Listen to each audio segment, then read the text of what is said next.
For my Heroic Imagination project, I will be exploring the question, how are those in social work, nursing, and other health professions helping promote heroism in everyday life? Also, what are some barriers to heroism in such a profession, and how can they be surmounted using knowledge and tactics learned from this class? When you think of health professionals, you think of people who take their patients who are at a current low self-esteem or patients who currently have something wrong with them and they bring them up to where the patients want themselves to be.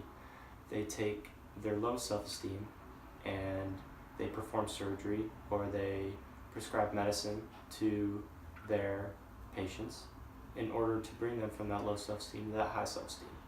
For me, that's as heroic as it gets.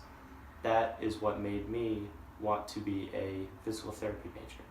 So I'm a first year physical therapy major. For me, that means that if I were to have a patient come to me who has an injury and is at a current low self-esteem, that drives me to be the best hero I can be, to take their low self-esteem and get them to that high self-esteem of where they want to be.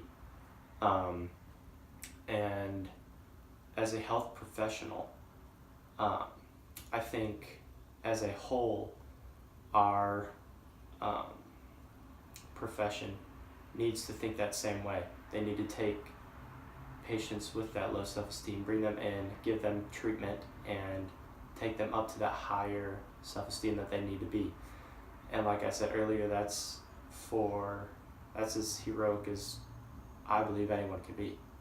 Some barriers to heroism in the health professional field can include many things.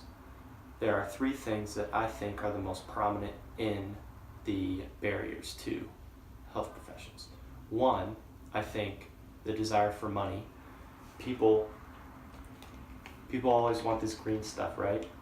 So for the most part, and this isn't saying all doctors or all health professionals are like this, but sometimes people go into the health profession thinking that this will give them the most reward money-wise. And I think that gets in the way of the whole heroism ideal too. Also, if you go into the health profession, people think that you're going to be smarter, right? So that will add to the glorification desire, as well as the admiration of your family, peers, and colleagues. If you go into the health profession, people will think that you are smarter. I also think that that is a huge barrier in the heroism ideal in a health profession as well. So this stuff, as well as this stuff, I think that are 2 main things that will get in your way of being a hero, as well as being in a health profession. The want for money can be surmounted by looking deeper into the situation that is thrown at you. For example, you look at a patient. It is not just a patient anymore. You are saving someone's daughter, someone's son, someone's brother, their sister, husband, wife, grandma, grandpa, aunt, and uncle.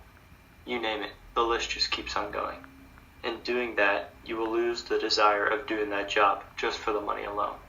Instead, you are saving a human being's life.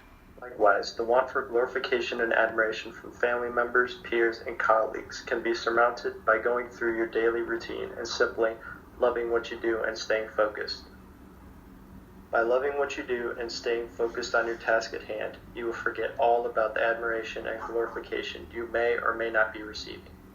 Instead, you will be focused on the impact you are making on the person's life and their family.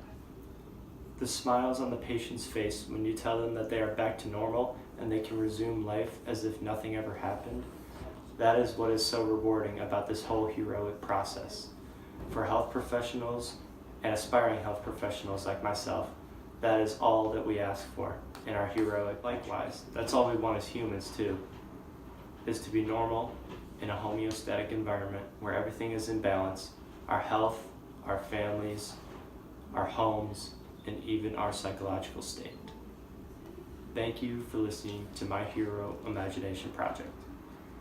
And don't forget to go out there and be a hero today. Thank you.